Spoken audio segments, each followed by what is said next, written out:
questions 11 through 20 on the 2007 Grade 8 AMC 8. Tiles 1, 2, 3, and 4 are translated, so one tile coincides with each of the rectangles A, B, C, and D. In the final arrangement, the two numbers on any side common to two adjacent tiles must be the same. Which of the tiles is translated to rectangle C? We've got 4 tiles, A, B, C, and D, and I'll just draw those here. It's basically a box like that. And we've got A here, B here, C, and D. Now, we have to place tiles 1, 2, 3, and 4 in a way that it satisfies the criteria in the question, that two numbers on any side common to two adjacent tiles must be the same. So you just have to stare at this and see, okay, how do I do this? And after staring at this for a little bit, if I put 1 here, it becomes 8, 3, 7, 9. So I put 1 there, that tile that is called 1. Correct? Now I've got to match the 7. That's got to be 7 on both sides, right? Two numbers on any side common to two adjacent tiles must be the same. Well, how do I do that? Well, I put 3 there, this guy. And if I do that, it becomes 7, 1, 5, 0. So that satisfies the criteria so far. So far, we're okay. Let's see if we can continue to be okay. All right, well, here I've got to go a 3. How do I put a 3? Well, the 1's already been used and the 3's already been used, so I've only got a choice between 2 and 4. Well, what goes there? Obviously 2. So it becomes 3, 6, 4, and 2. And that was tile number 2. And obviously, there's only one choice left, right? So 4 has to go here. And just to be complete, let's put in the numbers 2, 1, 9, and 6. And as you can see, the 2's match, the 3's match, the 7's match, and the 1's match. So which of the tiles is translated to rectangle C? It's tile number 4, and that would be, for number 11, choice D. A unit hexagram is composed of a regular hexagon of side length 1 and its 6 equilateral triangular extensions, as shown in the diagram. What is the ratio of the area of the extensions to the area of the original hexagon? Well, without too much trouble, what you can do is just divide that hexagon into 6 triangles like this. And if you do that, you'll find that your life becomes very easy. Why? Because each of these triangles is identical. So we've got in the regular hexagon, it's this shape right here. And how many of those triangles do we have in the regular hexagon? Well, 1, 2, 3, 4, 5, 6. 6 triangles. And then how many triangular extensions do we have? Well, 1, 2, 3, 4, 5, 6. Correct? So triangular extensions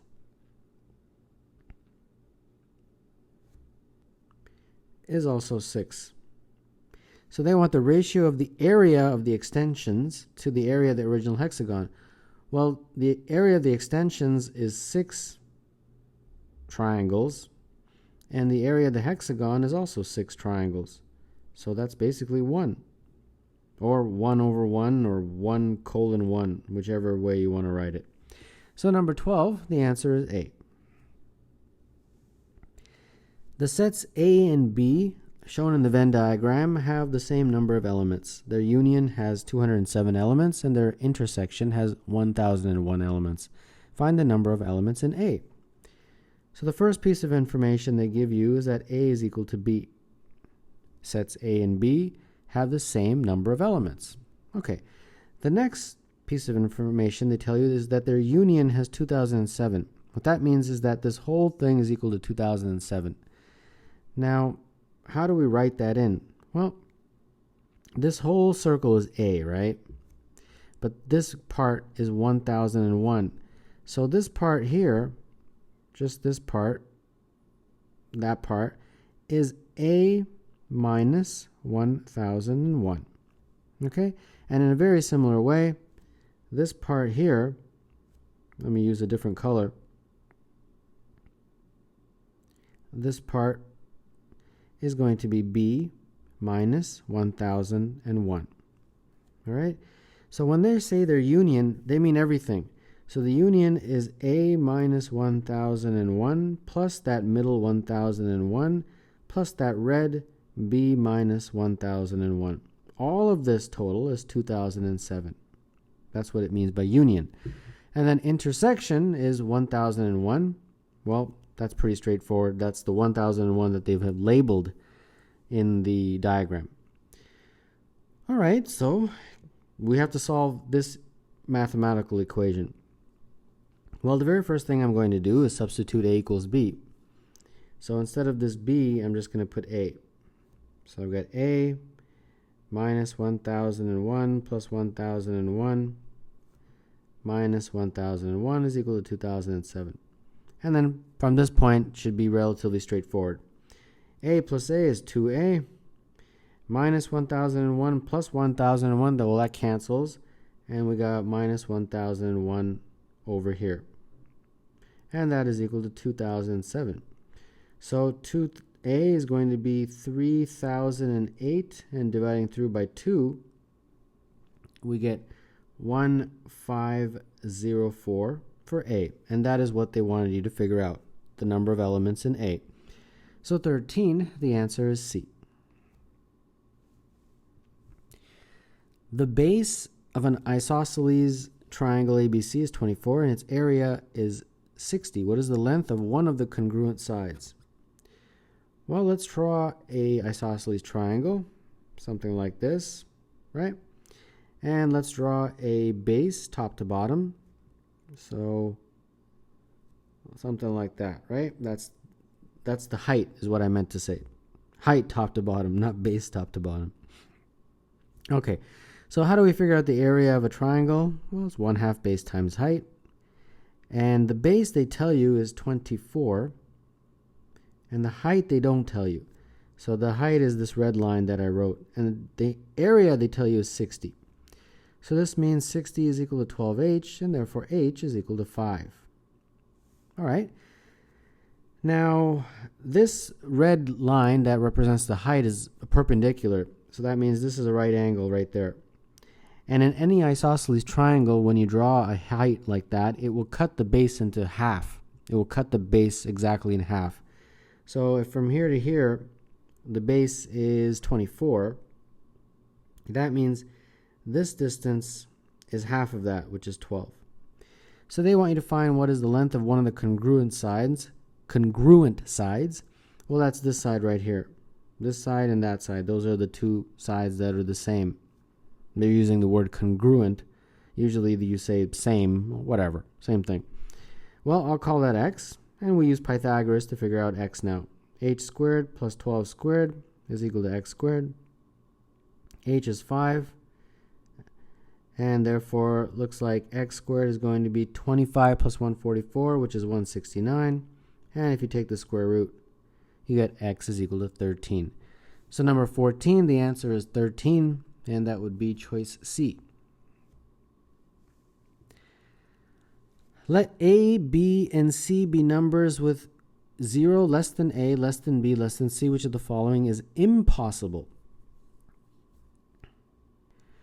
Several ways to approach this question. The first is to just choose some numbers, A, B, and C. We'll say, for example, 1, 2, 3, and then go through each of these. And if you do that, you will be able to eliminate a few things. And, it might take a little bit of time, though, because sometimes you won't be able to eliminate all of them. But when I went through these, the very first thing that caught my eye was this one, right? A plus C is less than B. Is that possible or impossible? Well, from our original inequalities up there, we are told that 0 is less than A is less than b is less than c, like that. So all of these numbers are positive. They're all positive. Now take a look at this guy right here. A plus c is less than b. Is that possible? Well, we are told that c is greater than b. If c is greater than b, how can it be less than b? Well, you might say, well, c is not less than b. C plus a is less than b. All right, same question. How can c plus a be less than b if c is greater than b? The only way that's possible if a was a negative number, correct? Because if you took c and then added to it a negative number, it would go down in value. So I want you to understand this. So let's say we have 1, 3, and 5 for a, b, and c, correct? Now a plus c therefore would be 1 plus 5, and b is 3. Is it less? Well, obviously not. 6 is not less than 3, right? This is not true. The only way this could work is if a was a negative number. So for example, if a was negative 4, then a plus c would be something like negative 4 plus 5. And if we compare that to b, it would be less than that because 5 minus 4 is 1. But the key to this question is to understand that a is a positive number, right? That's essentially what that means. And when you take a positive number and you add it to c, which is also a positive number, it will definitely be greater than b. And that's the way I approached it. Like I said previously, you can assign certain numbers and then go through every single choice, and that's perfectly valid. I just think it'll take a little bit longer. So number 15, the answer is A. That's the one that's impossible. All of these other ones are possible with certain numbers and certain fractions also, because numbers does not necessarily mean integers. Amanda reckon with draws 5 circles with radii 1, 2, 3, 4, 5. Then for each circle, she plots the point CA, where C is the circumference, and A is its area, which of the following could be her graph. All right, let's make a little table for ourselves. We've got 1, 2, 3, 4, and 5. These are our radii. And then I will calculate the circumference and then the area. Well, the circumference of any circle in terms of its radius is 2 pi times 2r. And the area, as you know, is pi r squared. So here we go for each of these. So for the first one, it looks like 2 pi for the circumference. And then 4 pi, 6 pi, 8 pi, and 10 pi. Right? And then for the areas, pi r squared, using that formula, we're going to get pi, 4 pi, 9 pi, 16 pi, and 25 pi. So now we've got to plot this. All right, boy, I don't have much space here. I'll just do it on the side here. It gives me a little bit more space. Oh, I really getting confused. I just want to have a lot of space because, okay, let's just do it here. That's fine. Okay, here we go. So we've got C here and A here, right? Okay. So on the C side of the axes, we got 2, 4, 6, 8, 10. So that's pretty straightforward. So just very quickly, 2, 4, 6, 8, 10, like that. Okay. And then on the A side, we're getting all the way up to 25. I don't think I'll be able to fit that, but we'll get an idea. 1, 2, 3, 4, 5, 6, 7, 8, 9, 10. I'll be able to go up to 9, but we'll get a pretty good idea. So here we go. Let's plot this. 2 pi, and these are all pi's, right? This is 2 pi and 4 pi, like that. 6 pi, 8 pi. And then this is, same thing. 2 pi, 4 pi, and you get the point, right? So here we go. 2 pi and pi, so that's approximately here. correct. Next one, 4 pi and 4 pi, so that's here. 6 pi and 9 pi, so 6 pi. This is 6 pi, 8 pi. So this is approximately here. And then 8 pi and 16 pi. Okay, so this is 10, 12, 14, 16 pi is here. 10, 12, 14, yeah. So 8 pi and right there. And then 25 pi is going to be way up to here somewhere. So you get an idea. It's kind of like this, right? Now, which one of those 4 graphs looks like that? There's only one that even comes close, and that is A, correct? This one right here. This one is all over the place, and this one looks like a whatever that looks like, triangle. This is a straight line. It looks a little similar, but just be careful not to choose that one. And then this one is the curve, but it's going in the opposite direction or in the wrong direction. So number 16, the answer is 8. A mixture of 30 liters of paint is 25% red tint, 30% yellow tint, and 45% water. 5 liters of yellow tint are added to the original mixture. What is the percent of yellow tint in the new mixture? 30 liters, and it's divided, 25% is red, and then 30% is yellow, and 45% is water. So in terms of actual liters, that's going to be 7.5, 9, and 13.5. And then they add an additional 5 liters of yellow tint. So now the total is 35, and they want you to find how much yellow tint in terms of a percentage. Well, my yellow tint is 9 and 5, which is 14. And 14 over 35 is 40%. So number 17, the answer is C. The product of two 99-digit numbers, 3030, so on, and 5050, so on, has thousands digit A and units digit B. What is the sum of A plus B? So when you do this product, this number times this number, it's going to be obviously a very, very long number. But the last 4 numbers, or the last 4 digits of that big long number, are what we are interested in. In particular, this digit, which is the units digit, the very last one, very last digit is called the units digit, and they have called that B. And the thousandths digit is right here, that's called A. This one is the hundredths digit, and this one is the tens digit. Okay, so how do we do this? Obviously, no calculator, unless you're using a computer, is going to be able to do this. So what we do is just basic elementary school math. Write out these numbers, but obviously you don't need to write out the whole number. I'm just going to write, I think the first 5 digits, or the last 5 actually, if you think about it, right, are sufficient. This number is obviously very, very big number all the way like that.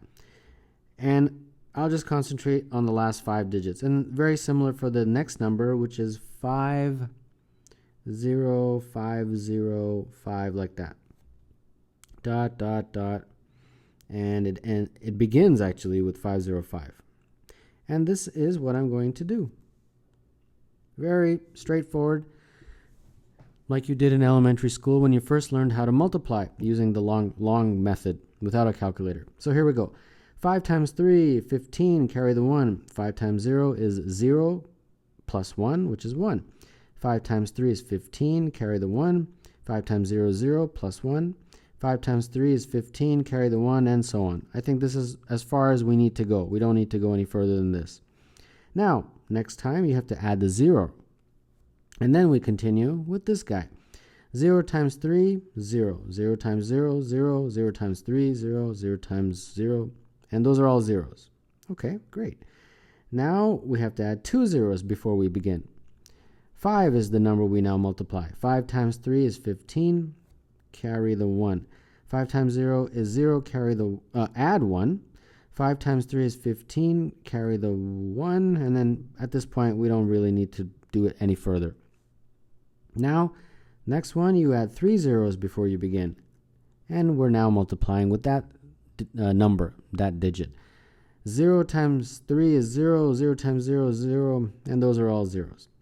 Now we add 4 zeros before we begin. We start multiplying with that number. 5 times 3 is 15, carry the 1, and that's it. We don't need to be concerned with anything else.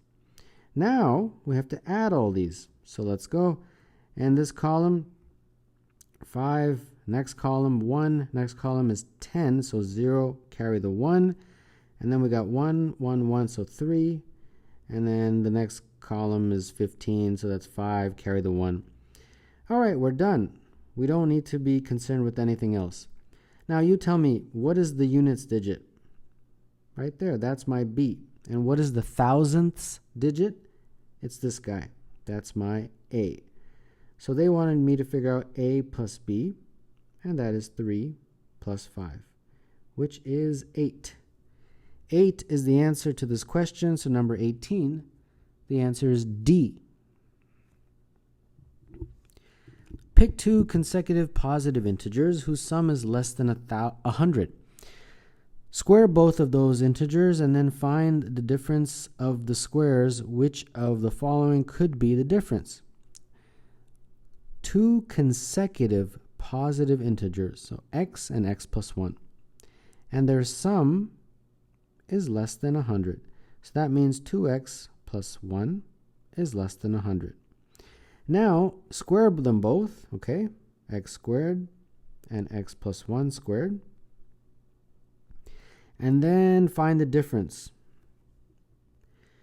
The difference would be x plus 1 squared minus x squared. So this is x squared plus 2x plus 1 minus x squared, and that just becomes 2x plus 1. Which of the following could be the difference? So 2x plus 1 could be which of these? All right, I don't know. Let's go through these. Can 2x plus 1 be equal to 2? Well, that would mean 2x is 1, and therefore x is a half. Well, x cannot be a half because x must be a positive integer. Half is not an integer. So we get rid of the first answer choice. Can 2x plus 1 be equal to 64?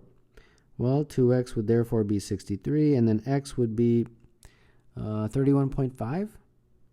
And that can't possibly be right according to the conditions in the question, because x has to be a positive integer and 31.5 is not. Moving right along, 2x plus 1, can it be 79? 2x would therefore be 78, and x would therefore be 39. Yeah, I think that will work. I'll circle that for now. Let's just be thorough here. 2x plus 1, can it be 96? 2x plus 1, if it's 96, that means 2x would be 95, and x would be 47.5. And that's not an integer, so that's not possible. This one, I want you to look at this. 2x plus 1 has to be less than 100 according to our criteria. So therefore, 2x plus 1 cannot be 131. Why? Because 2x plus 1 has to be less than 100. So there you go. By process of, I guess, elimination or whatever, number 19 is C. Before district play, the Unicorns had won 45% of their basketball games. During district play, they won 6 more games and lost 2 to finish the season having won half their games. How many games did the Unicorns play in all? So we got before district play, so I'm assuming that's known as the regular season. And then we have district play. Okay, so the number of games in the regular season, I'll just call X. I don't know. But what I do know is that they won 45% of them. So 45x is how many they won. That's how many wins. and this X represents the number of games. All right, so now we get into district play. They won 6 and lost 2, so that means they played 8 games in the district games, and of those they won 6, correct? All right, there you go. So now they tell you that the total number of games they won is a half. So the total number of games they won is this guy, 0.45x, plus this. And we have to divide that by the total number of games they played, which is x plus 8. And they tell you that's a half. All right? So this is the mathematical equation we have to solve. So cross multiply and you'll get x plus 8 is equal to 0.9 plus 12. And therefore 4 is equal to 0.9, sorry, this is x here, 0.9x. So bringing the x's over, you get 0.1x, and therefore x is equal to 40. So that means 40 games, and 0.45x would be 18, and then this is 8 and 6. We already know those numbers. And they wanted us to figure out the total number of games. Well, the total number of games, 40 during the regular season and 8 during the district games. So total is 48. So number 20, the answer is 8.